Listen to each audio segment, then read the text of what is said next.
All right, welcome back. Well, yes, indeed. We are taking a look at the task before the ministers, what they have to address, how I think we can say the president expects them to hit the ground running. So do a lot of Nigerians, having listened to the submissions of the president before the inauguration, during their swearing in as well. But let's go to Abuja and start off from there, but we'll eventually also come to Lagos.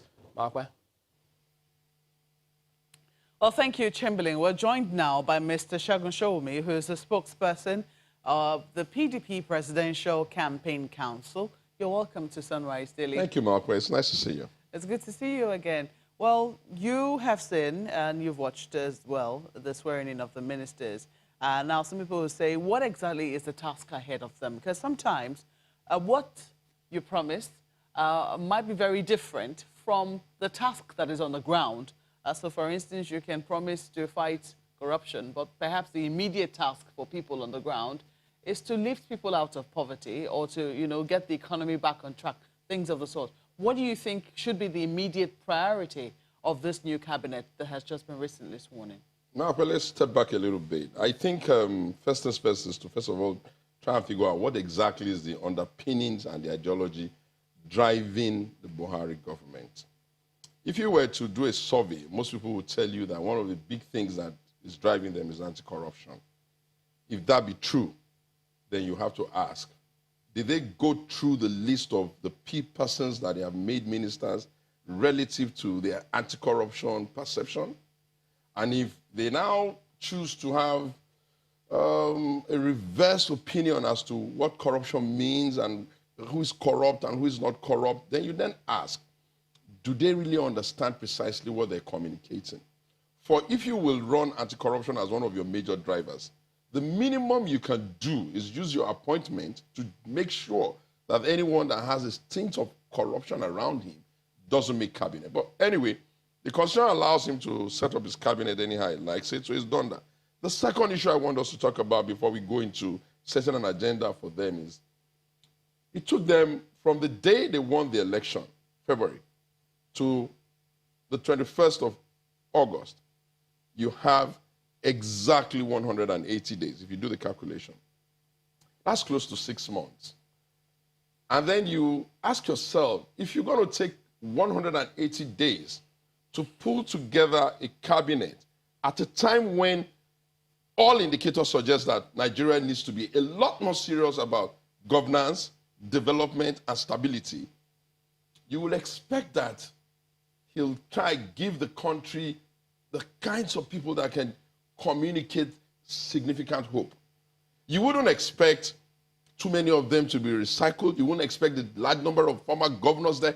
You wouldn't expect, and then made worse, with profound respect, made worse is that you will expect that the president who understands that the tribes in the country and the sections of the country are like pulling themselves apart will do justice to himself and to the country by being less parochial and less chronism.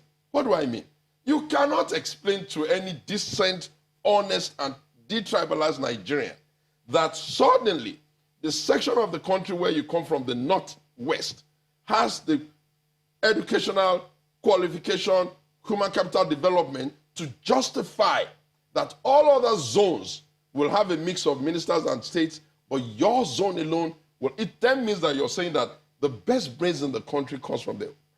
You see, all these little things have a way of communicating and making it difficult for people to have that kind of extra hope. And then when you then come after you have taken 180 days to stroll in the park, and then you tell them, be in a hurry. The question is that leaders must communicate whatever it is that they want people to do by their actions. Mr. Sowunmi, why are you counting from when the president won elections? Yes. Ministers were still in place then, and from what we remember, they were given leeway to serve till May 28th.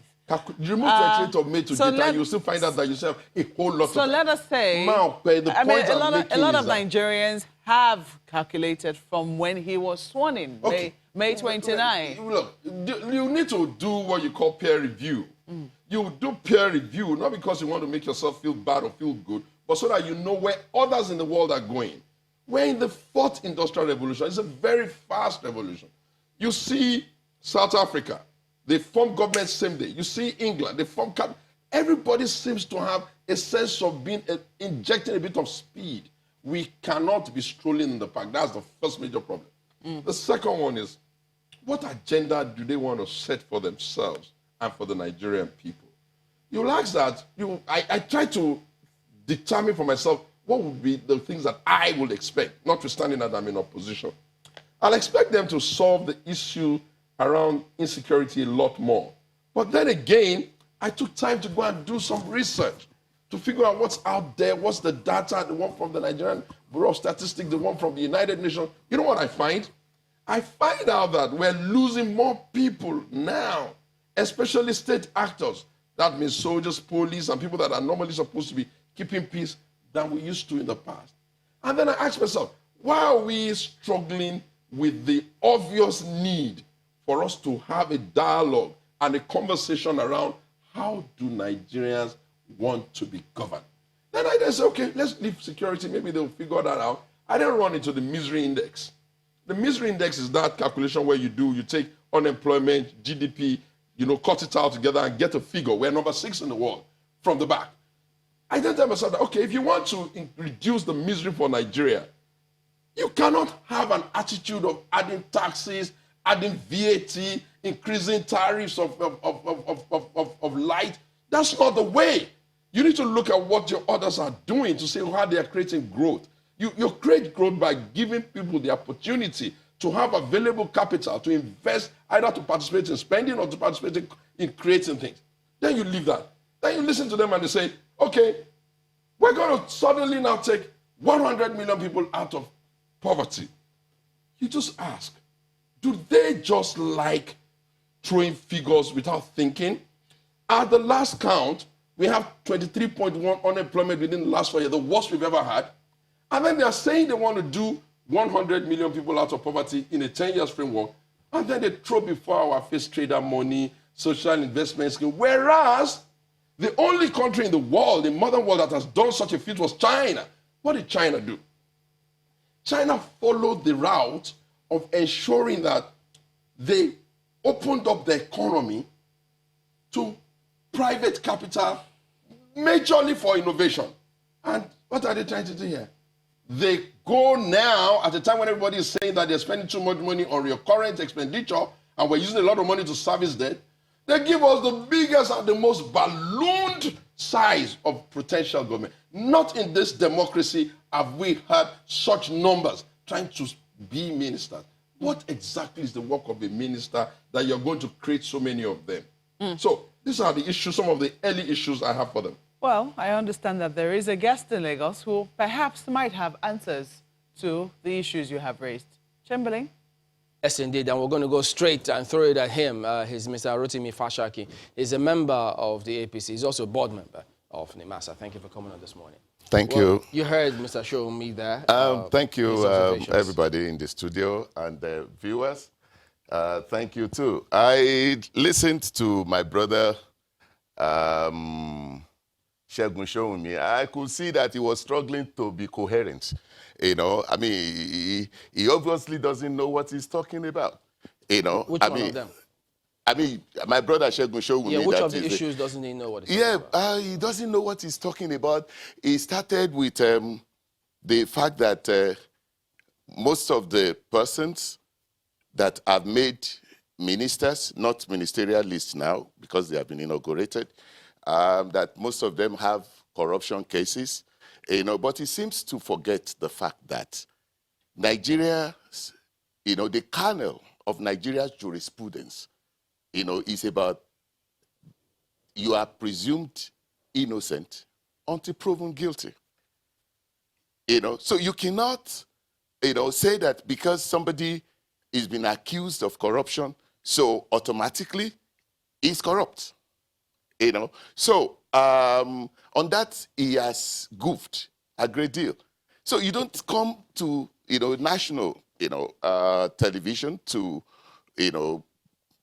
to advertise ignorance. It's not the French system where when you are accused you are guilty and that you have to walk from the back and prove yourself innocent. Do you remember when some members of the APC were on the program, and at the time when the former CJN was accused of not properly filling his asset declaration form, Yeah. some did say that it shouldn't even be mentioned to someone of that caliber. And even if it's mentioned, having been mentioned, he should resign until that investigation is concluded. Now, you see, what we are talking about now, this is not coterminous with that. Now, come, let me explain to you. The CJN, at that time, was the head of nation's judiciary. Do you understand that? And a charge, an allegation had been made against him. And he wasn't guilty. Listen to me. Listen He to wasn't this. guilty No, at the time, was he? hear this. By his, occupation at that time, he had access to the administration of justice to skew the justice in his favor. So it was in the interest of justice that he should step down. In other words, you're saying that the principle, even if they had cases of corruption before them, which was being investigated, it doesn't warrant them. People don't have a case when they say, why nominate such persons and make them ministers? Is that your point? Now, what is that your point? I need to understand. See, what we are saying. Is that your point? We need to understand. Chamberlain, you ought to know me better, that you cannot put words in my mouth. I'm sure you know that. I'm sure you know. We're not putting words. We're trying to understand your point. Listen, Chamberlain. Listen. Are you going to let us understand? Wait, let me explain to you. No, you are trying to fit me into your mold. And you know I cannot be fitted into your mold. Are you evading the question? I'm not evading any question. What I'm saying, what I've said has been lucidly clear from the first time. Let me explain to you. What I'm saying clearly is that these people don't have any apparatus of government. Whether they've been investigated or not, it doesn't matter. Chamberlain, come on. You're losing time, No, I'm losing time, but you are not allowing me to talk. You are truncating my train of thoughts. Let me finish. I'm asking simple questions. Simple. Oh, God.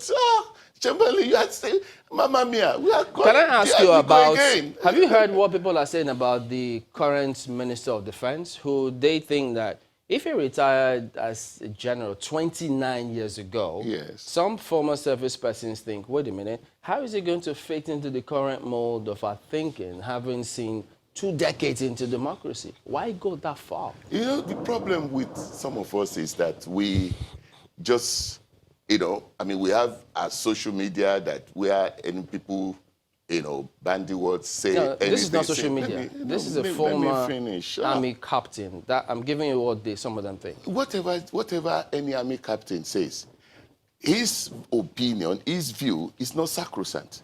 It's not what should form our norm and what we should be, we should guide our life by. See, when you are retired, in most jurisdictions, you are still in the reserve army. You can still be called upon. They are drawing pensions every time. So once you are a general, you are a general. So you cannot say that because you see, you have unwittingly driven us away from the government, from the main thing that we are supposed to be discussing. But let me explain Mr. this to you. Fasakin, you're not the producer of this program. You're not determining what is the main thing. So if they put questions across you, you respond to them. I agree. So fine, that's true. But what I'm saying to you is that it was in order, according to, you must understand something. This is the president. All these ministers are his aides by the letter and spirit of the Constitution. All the ministers that he appoints are his aides.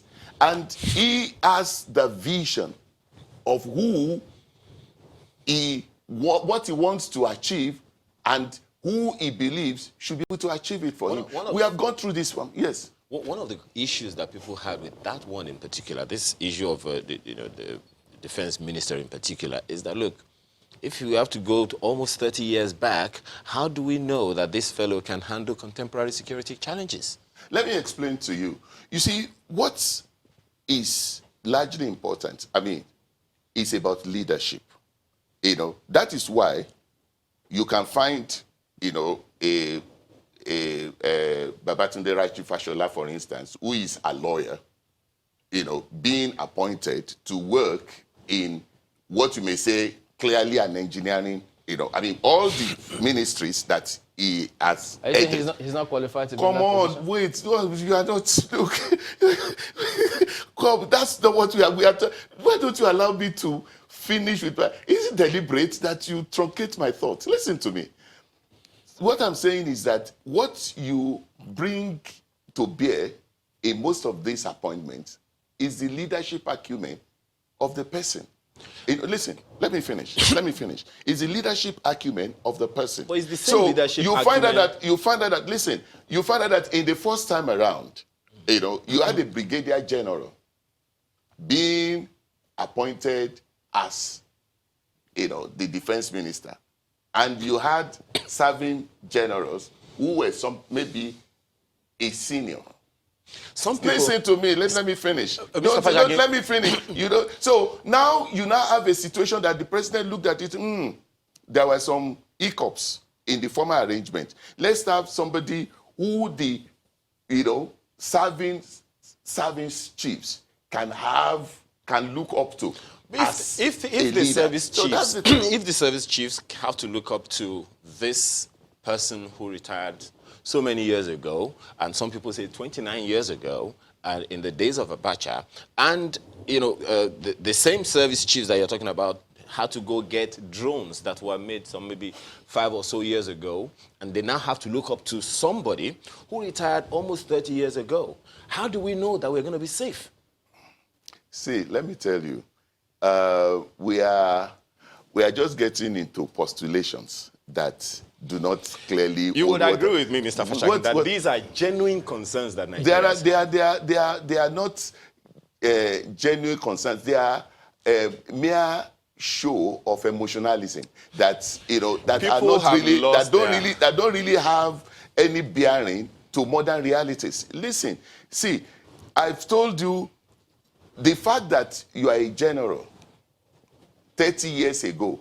I mean, you talk about Douglas MacArthur and all those great generals. You won't say that because they were generals then, in those days, that they will still not be current and understand the modern warfare, you know, what makes this what makes this a little more of concern Yes. is that security is one of the key promises of your government. Absolutely. And so if we have to go back in time to dig up archival security information for contemporary times, Yes. you would understand that people are genuinely concerned. See, let me tell you, those concerns do not clearly hold water in, you know, when you are talking about, because the man is going to be directing people who are, I mean, is it that then that they'll be talking about tactics and all those things? He's going to give them on leadership, clearly leadership matters,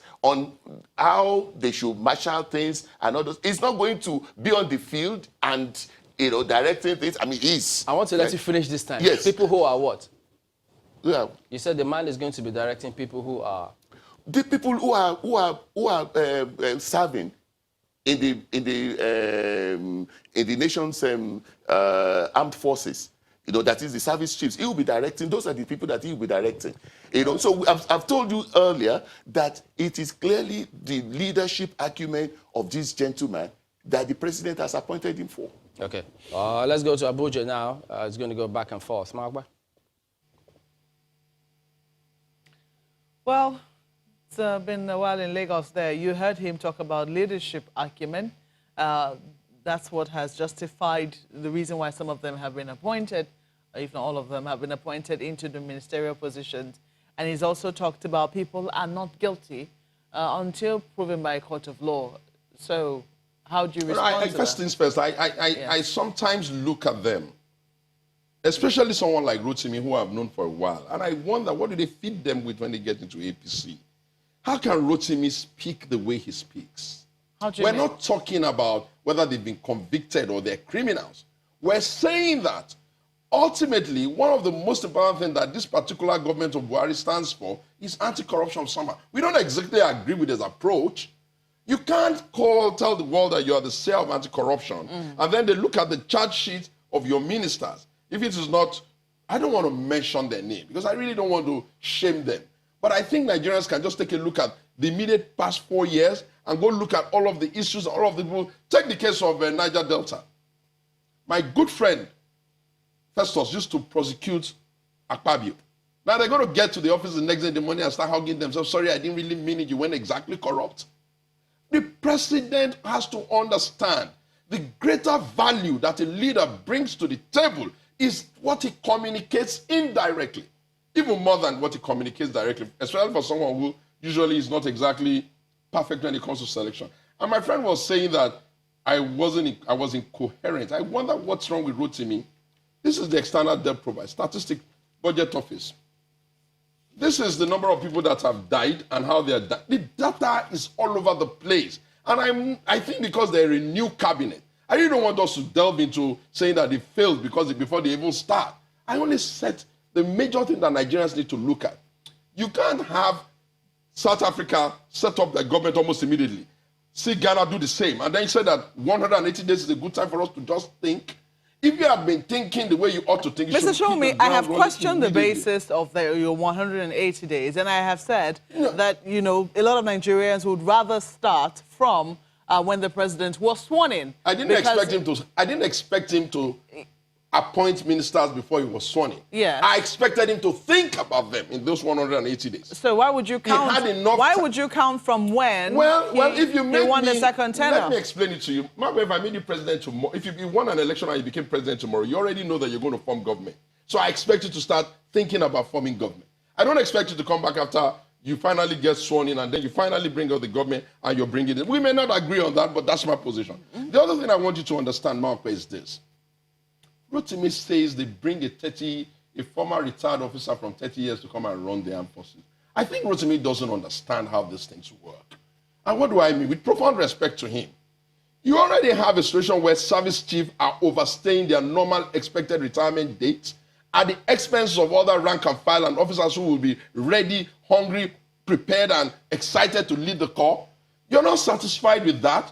You've gone back 30 years ago to go and bring someone who we don't know whether he's been studying, whether he's been farming, whether he's been completely out of defense-related issues, whether he's just been attending to his grandchildren. Look, I concede to the president. He has a right to put his cabinet together. So I'm not taking that from him. It's a constitutional right. I'm only querying the thinkings behind how he does this thing. How does Rotimi justify that of the 6 zones in Nigeria, even if he has to take everything from APC, that is suddenly now the northwest, where he comes from, that you now have all of the best brains in the country? If that be so, then the human capital development and indicators in that section of the country must reflect that. Because if you go to Sweden, one of the places in the world where you have the best human capital development, you will see it percolate in the way their citizens live. So you are not going to come to Nigeria's public space and begin to do a revisionist agenda. I'm talking about excessive parochialism. Okay. I'm talking about chronism. I'm talking about hypocrisy. Mr. Sowunmi, there's only 2 of us here. Yes, I know, but Rotimi got me picked by... So I'll ask you to come ask me. So that we can have a conversation. You and I, let's do the intelligent man and leave Rotimi where he is. Let us talk about, the minister, because you keep talking about the Northwest. I'm very interested to know... 42 ministers were appointed. Too large. 43, beg your pardon, were appointed. It's not the first time we've seen it. No, this is the first time we've had anything this large. It's not the first time we've seen it, because this is not the first time we're hearing that, it's 36 states and the zones as well. That's not the first time. In fact, this is we've seen going back to the PDP check days. This is the largest cabinet we've ever had since 1999. I am saying it's not the first time that we have seen it. It's not the first time we have had 36 states plus ministers from 6 geopolitical zones. And I'm saying the attitude when Pharaoh was in famine and the attitude when they were in surplus have to be different. I'm not taking, I'm not taking what I'm saying is, let us talk about what the agenda is. Okay, let's set some agenda for them. Let us move away from, Let's because they don't even have an agenda of their own. Rotimi can't even set an agenda for his own party. Let me set some for them. First things first. Okay, I've been told it will be after the break. Wow. Please stay with us.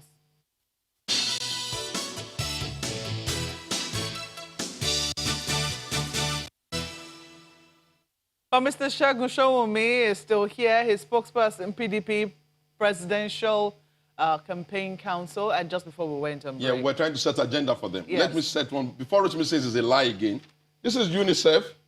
It says that 1 in every 5 world out-of-school children is in Nigeria. So that means I expect them, agenda number 1, fixed education. Nigeria is number 6 in the list of world for misery. That means that inflation, spendable money, all go and figure out how to liberalize and open up the economic space of Nigeria so that private sector can come and drive it. When you talk about Agenda number 2. No, Let's set some agenda before you ask the question. No. Oftentimes, you know, there's always the nitty-gritty to fixing education. Okay. You've talked about fixing education. Both states and the federal government have something in education. The federal government largely is not supposed to be involved in primary education. I'm sure when UNICEF is speaking, they're a children organization, and they're usually referring to children, primary school children. In that regard, there's been UBEC, you know, asking states to come and take counterpart funding, and we've seen some states play smart, some other states You know the are not problem very with single data number? How much influence do you think the federal government should be exercising on states, and that's PDP and APC states, to get children into schools? I think we need to first of all understand that when we're talking about global numbers, the single number, complex, statistics is not going to come to the world and say in Kano, in Sokoto, they're going to take the whole weighted average and tell us precisely how we're doing. So what you expect the federal government is to say, governors, let's have a conversation here. We have an emergency on education. I need to see the roadmap of how we're going to fix this. But let me quickly ask you, what day is this? For what year is this? Latest as at 3rd quarter 2018. And the best ones were... The best ones were behind, and this is UNICEF. No, because the federal government may argue that their their school feeding program, which a lot of states have participated in, might have, dealt some, dent, or put a dent to the figures of children who are out of school. For Scandinavian countries to solve enrollment in school, was this giving them this feeding program? The thinking has to be a bit more holistic. That's one of the reasons why you need good ministers anyway, so that they can bring you good consultants, so that you can all sit together and come up with a far more holistic template. Again, that's education, security. No, you don't think that feeding children in school is an influence? I believe that the federal government of Nigeria cannot, with profound respect to them, busy itself with feeding students in primary school. That should have been farmed up to the states, clearly. You cannot run a federal system of government and run a unitary system of attitude at the same time. It's part of the reason why everybody is screaming about restructuring. There are some things that the federal government of Nigeria cannot and should not bother themselves. They're not doing it without the participation of the states. You see, the use of the word participation gives the impression that you have some geniuses in the federal and you have fools at the states. What I'm saying to you is that if the federal government will just be brave and recognize that you can't be having people calling revolution here, iPod slapping people all over the country, tearing their clothes, and all of these things in the country, you're seeing Boko Haram is not going away. You have to really tell yourself, okay, let's take a break now and ask ourselves, how do Nigerians want to be governed?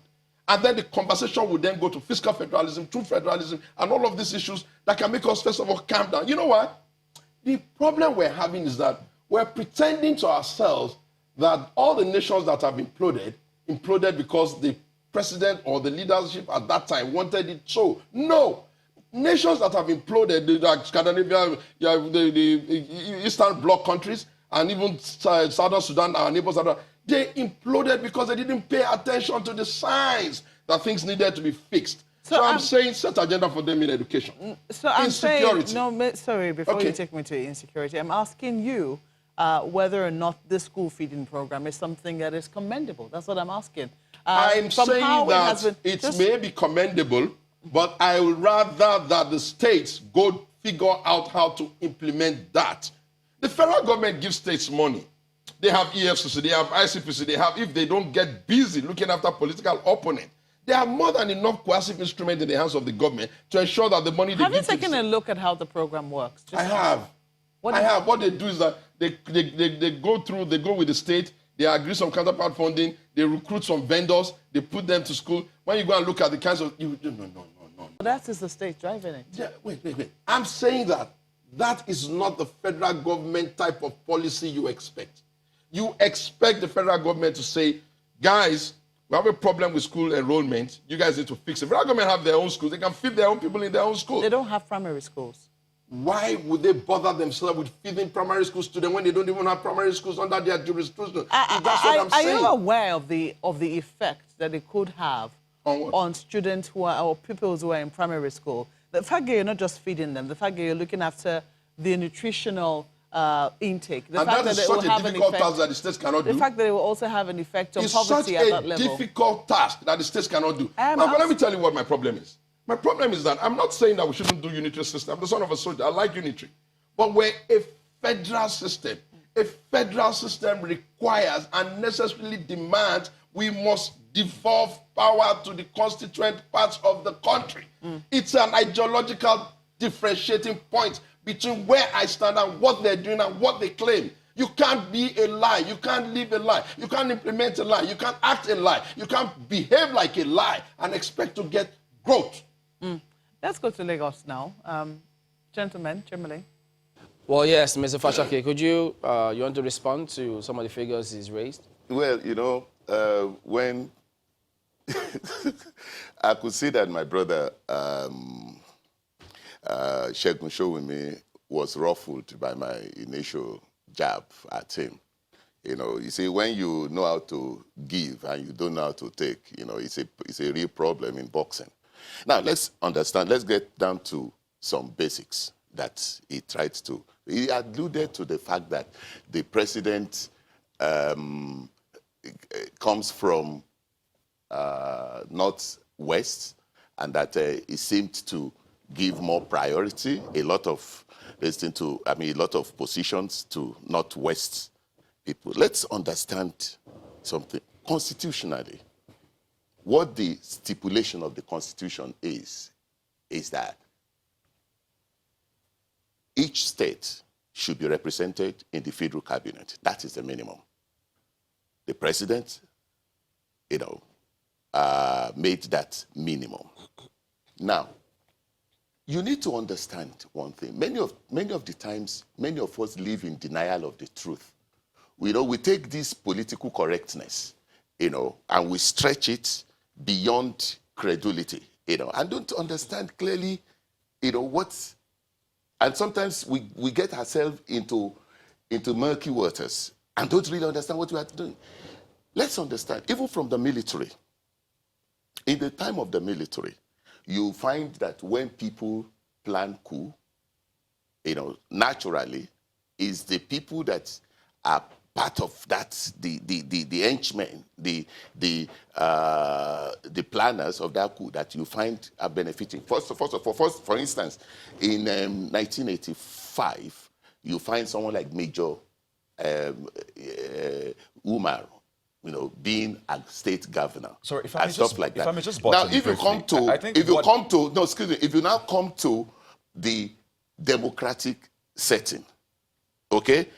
Our Constitution says in Chapter 2, Section 14, that sovereignty belongs to the people from whom, any government, through this Constitution shall derive its authority. Mr. Fasakin, which means that, let me explain to you. I'm coming to it. Okay, so can we talk about the figures? We talking about He talked about unemployment. He talked about number of out-of-school children. And I think those are the issues you need to respond to. Those number of out-of-school children is derivative. It's totally as a result of the poverty index in our nation. And now when you talk about poverty in the nation, then you need to, Sowunmi has always been a PDP man all his life. But he seems to forget that the United Nations, figures, which even our own NBS, National Bureau of Statistics told us in 2010, at the height of PDP rule in Nigeria, that 112 million Nigerians were living below poverty lines. He was quoting figures from the third quarter of 2018. Excuse me, let me say, yes, quoting from But what you're saying is that, see, when you talk about out-of-school children, is because, I mean, who are the people to put them in school? Are they not human beings, parents, who are to put them in school? When the parents are poor, how would they put them in school? So we are saying that, so we have been able to, reduce that figure, from that 112 million Nigerians below poverty line. Below poverty line meaning living below $1 per day. Currently. All right? No, I mean, that was you said when the parents are poor, how can they put them in school? That is what is the reason for the current out-of-school children figures. No, that's not the current. That's why I'm saying that in 2010, they had, even up to 2013, just a minute. Mr. Fasakin, 12 million Nigerians let me explain. living below poverty lines. What we're doing today, yes, which we told you is, look, the ministers have just come on board. Yes. The president has read out how he thinks we need to hit the ground running. Yes. Lift 100 million people out of poverty. He was talking about figures, what they want to achieve, what is before them. Yes. So he's not talking about 2010. He was talking about, look, there's urgency in this government. So the figures now, which we're looking at. Listen, can you let me finish this time? Now you don't want it. You know how it feels when you truncate my own thoughts. No, but really, we're losing time. Okay, go ahead. Now, the thing about that is we're looking at these things with a view to moving forward and developing. Yes. That is why we're doing this. Yes. Now, if he's bringing up all of those figures, the current figure about out-of-school children, look, it stares us in the face. What and how will this government be able to address that? What should we be doing? Yes, there are, first of all, you need to increase the space, make prosperity to be inclusive. Bring in more and more Nigerians into the prosperity. It's not about, some cornering the nation's wealth, for themselves. And that is why this government has, really put at the cornerstone of its service delivery to Nigerians as fighting corruption. You see, when you are able to bring down corruption, at least you will be able to ensure that more Nigerians, have access to the nation's, commonwealth. Talk about infrastructure, for instance. If you look at the ministerial list, you will see that this government, this president, is totally desirous of ensuring, continuation, at least in terms of the infrastructural injections that he had started since 2015. By bringing in back some of these ministers to come and continue some of those infrastructural, your document spoke about jobs. Are you following up on that? Yes. No, he said something the other time. You talked about expanding the space, wealth, yes, prosperity base. Yes. How? Thank you. For instance, when you improve power, you need to look at the ripple effect on that. You'll be able to encourage, the SMEs. If you how do you intend to improve power? At about 2 years ago, a specialist in the power sector, said that Nigeria needs 180,000 megawatts of electricity. Now we are hovering around 7,000, and the APC government is promising 1,000 megawatts every year. When and how are we going to improve power quickly enough to increase this prosperity base? Good thing he's an engineer. Thank you. Now, I was trying to listen to where you are driving at, but now let me explain clearly to you. We found ourselves as a nation in a conundrum, and you and I are witnesses to that, at least in the power sector. We found ourselves, in a situation where power assets had been, how do we put it? Is it concessioned or whatever, to some people. And we are, constrained by that. In fact, this government is looking at various possibilities, various options as to how to free us. I mean, they send to me for powers that I don't consume, that I don't utilize at home, a lot of bills that I have to pay. But now, how do we get ourselves out of that? We know clearly that we must generate more than what we are generating now. And so the challenge is now about, you would have said that, clearly before now, we know about $16 billion that went down the drain. You still have not been able to give us anything concrete that can give people hope in the next 3 years. See, how do we expand this prosperity, wealth? That's what I'm saying. From a few people. That's what I'm saying. You see, the first thing is on power. First of all, power is, if you want to set up a cottage industry, for instance, the fundamental thing that you spend 70-60% of your capital on is how to ensure adequate power. You may find yourself having various generators. So we know it is sacrosanct, totally important that we get right the issue of power. The government is toying with so many options. It's even toying with the option of paying off all the discos and getting back this power.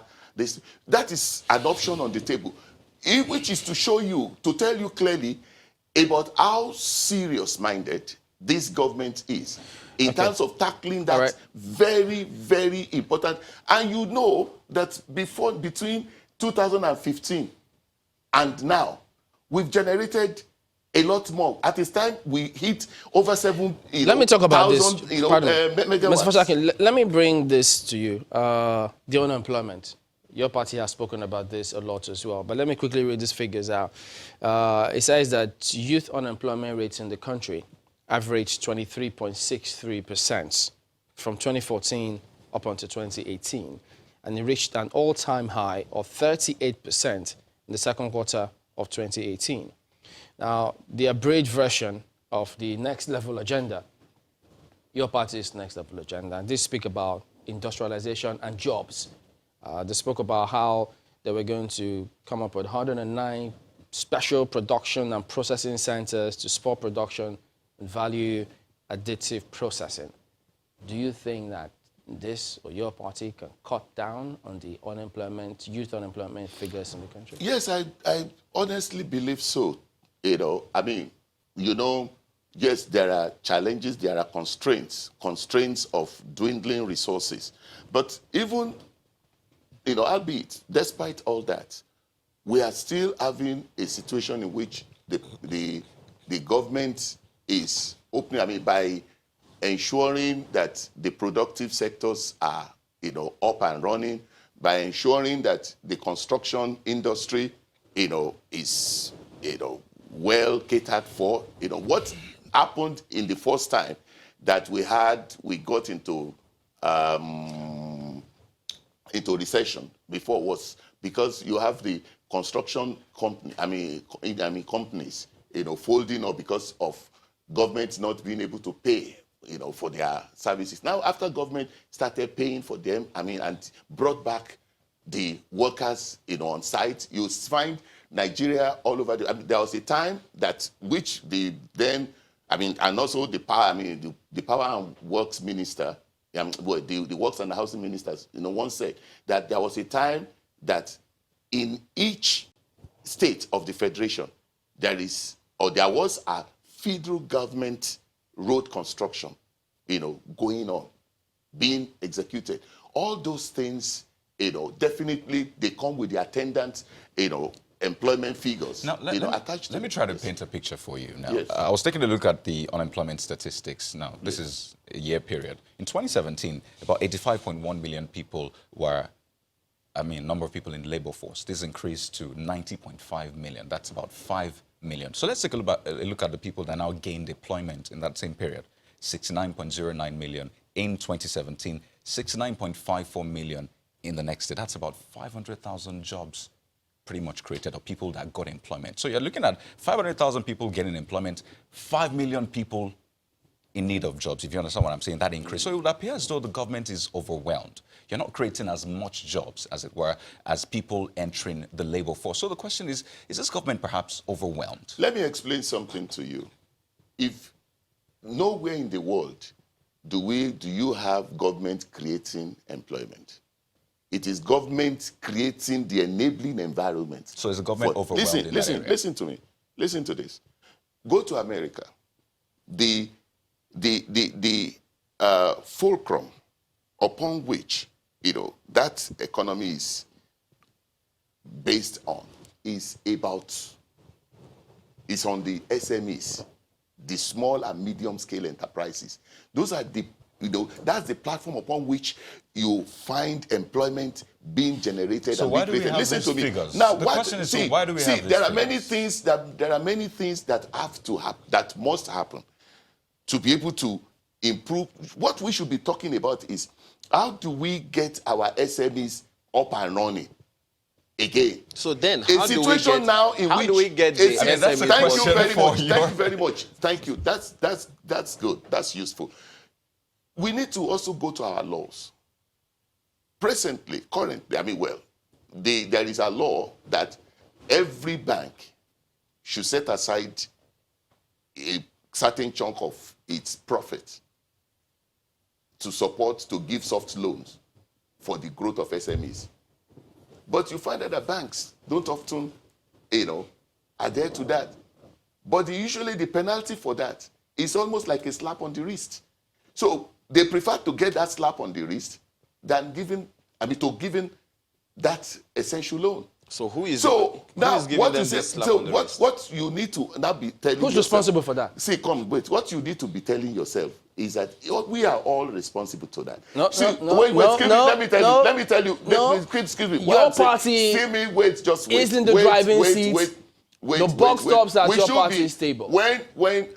Which country now? I think it's one of these South Asian countries that made the punishment very stringent for any bank. Are you going to make this So those are the kind of things. Are you making the the kind point of to CBN or to the government? That's the kind of conversation that we should be having. That we make the punishment very stringent for financial concerns that fail to do that. All right, Mr. Fasakin, we appreciate your comment on this morning. But yes, we'll have to end this segment here now. But don't worry, we'll give you what you want. So we'll bring yourself and Mr. Sowunmi. No, that's not what I want. You want it. No. That's what you want. You want. So you want us to box in your studio? No problem. No. You had mentioned this to us that you wanted this. So don't look at the witnesses here behind the scenes. You had mentioned this. So, but we're just joking. But we appreciate your comment on. Thank you. Mark. Well, yes, I'm going to ask you to have your parting shots. Well, it seems that Chamberlain is already saying that there might be a rematch. I don't know about that, but... I think that first things first, we need to understand why do people like me bother. I don't bother because I want to be applauded. I bother because I'm truly concerned and I try to do a lot of research to figure out some solutions. We're not going to be a nation where we're going to have a single perspective indicators for everything, which seems to be the problem that the APC government of Buhari is dealing with, that they don't really know. From a psychological point of view, their attitude to everything is sanction, is jailing, is fighting, is police, is Gestapo, and that's why they have a problem. You cannot create jobs with that mindset. There is enough capital in the world to flow to any economy that prepares itself to receive it. And for you to do that, you must understand that minimalism of government interference in job creation and private sector work is the best for every nation. You can't do regulation. Even with regulation, you must also accept that if you don't have money, you can't be too big on, we're going to find them, why should people bring money into your economy when all you're trying to do is jail them, harass them, and irritate them? Especially when you're not even doing the right fundamental thing. And on energy, what they ought to understand is that in the first instance that we even gave a framework of bringing private sector into it. It may not be perfect, they can improve it. They are a government of excuses. They make excuses before they came in power.